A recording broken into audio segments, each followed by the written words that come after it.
We're here to discuss a case that we have recently wrapped up that we're very proud of.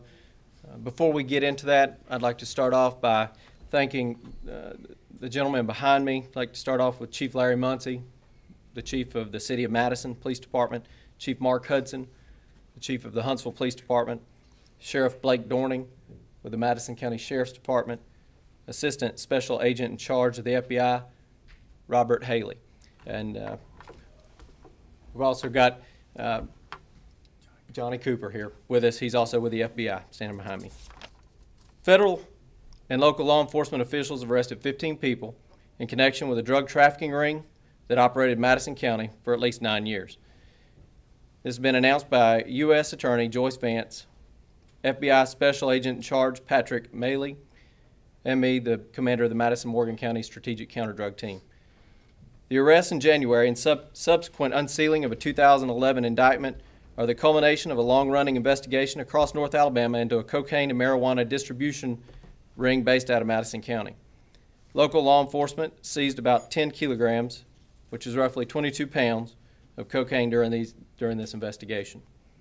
The indictment, filed December 29th in the U.S. District Court, charges the following defendants in connection with a drug conspiracy: Kenji Osarius Holden, 33 years old; Ivan Fletcher, 36 years old, both of Tony; Myron Dwayne Tibbs, 34; Roy Christian Lee, 44 years old; Ashley Nicole Chun, 24; Michael, also known as Little Mike Brown, 32 years old; Lamerick Travell, known as Akbar Douglas, 22 years old; and William Demetro, known as Little Will Holden, 23, all of Huntsville. Sharoti Jerome Pickett, 31, of Birmingham; Nathan Cersei Williams, 29, of Northport; Cedric Ramon, also known as Ced or Big Ced Carroll, 33, of Tuscumbia; Napoleon Lee Ingram, 44, of Muscle Shoals; Arthur James Carroll, 51, and Shirley Patterson Carroll, 50, and also Christopher Lamar Carroll, all of Sheffield. The defendants variously face charges of distribution or possessing powder cocaine, crack cocaine, or marijuana, and possessing weapons in furtherance of drug trafficking or as convicted felons, and money laundering. From the 15 defendants, the indictment seeks forfeitures of a Limestone County house, several cars and trucks, more than $413,000 in cash as the proceeds of drug trafficking conspiracies.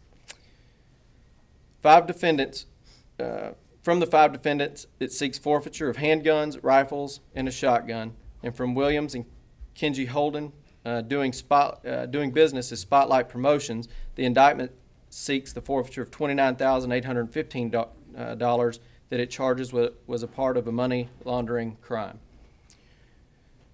The Madison-Morgan HIDTA Task Force combines the resources of more than a dozen full-time undercover drug agents and support staff from the cities of Huntsville, Madison, and Decatur, along with the sheriff's departments in Madison and Morgan counties, federal agents from the FBI, and attorneys and investigators with the Madison County District Attorney's Office committed to investigate, prosecute, and dismantle drug trafficking organizations in the area.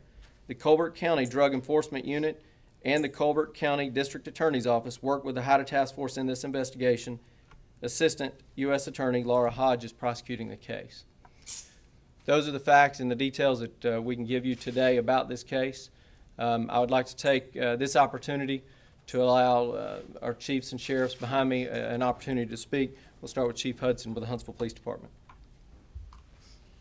Just very briefly, I would like to say thank you to our partners in the criminal justice system that are standing here with us today, from the FBI to the Sheriff's Department to the District Attorney's Office to the U.S. Attorney's Office to Madison Police Department, the Sheriff's Department in Morgan County, Decatur City, and so forth. What it means to the citizens is simply this: you are fortunate to live where you live.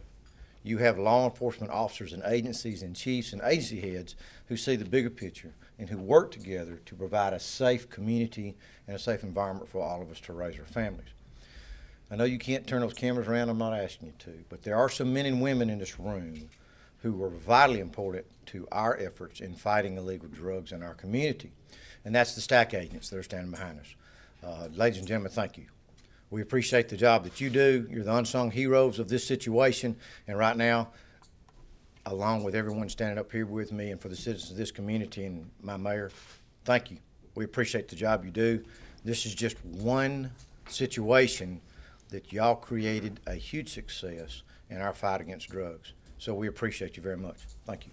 I want to echo the Chief's comments, how very proud the FBI is here in this division to be working with a quality task force like Stack HIDA. All the member agencies that are represented behind us here, I salute you, the hard work. This was a long-term, proactive investigation. The things that we normally bring to bear against the folks on the other side on proactive, long-term investigations were employed.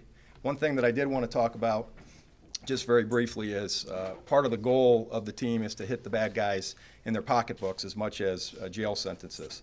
And one of the novel approaches on this case that came up was there was a recent rap concert here that one of the subjects was involved with Spotlight promotions. And the agents used a very novel approach to seize some of the proceeds that would have gone to some of the subjects in this case if we hadn't seized the money. So I wanted to tip my hat for that novel approach. Birmingham FBI remains very proud of our relationship, looking for more things in the future. Thank you. Drugs are an epidemic, obviously, and it takes a true team effort to make a change. And these men and women that do this job every day, the boots on the street, are what's making a difference. They take it personal, and it is. We're going to make a difference in our community, and it's a wonderful place to live. So be warned. If you want to sell dope, move somewhere else. Thank you for having us. We really appreciate the job that you do for our community. It makes our community safer for our children to grow up. And I know that that's why you do what you do, that you place yourself in harm's way day in and day out for the purpose of making this a better place to live. And my hat is off to you. We appreciate you greatly. And anything that we can continue to do as a group to enhance your efforts so that we as department heads and leaders in our community can empower you to do the job that you need to do to be as effective as possible against those that choose to riddle our society with illegal substances. Just put them in jail. Appreciate you. I want to express my appreciation as well to these chiefs, sheriffs, and these agencies for committing what they do to our task force. We couldn't do it without them. I'd like to mention that Sheriff Anna Franklin could not be here today. She is also an extremely important member of our team, as well as Chief Ed Taylor with the Decatur Police Department. He couldn't be here. And also Rob Broussard, the District Attorney of Madison County. Without all of them, this wouldn't get done, and it is with this cooperative effort that it works so well, and we're able to accomplish these types of cases. You can probably tell from just the reading of that it was a very in-depth, very intense case that took an extreme amount of time and effort that just could not be accomplished without this sort of teamwork.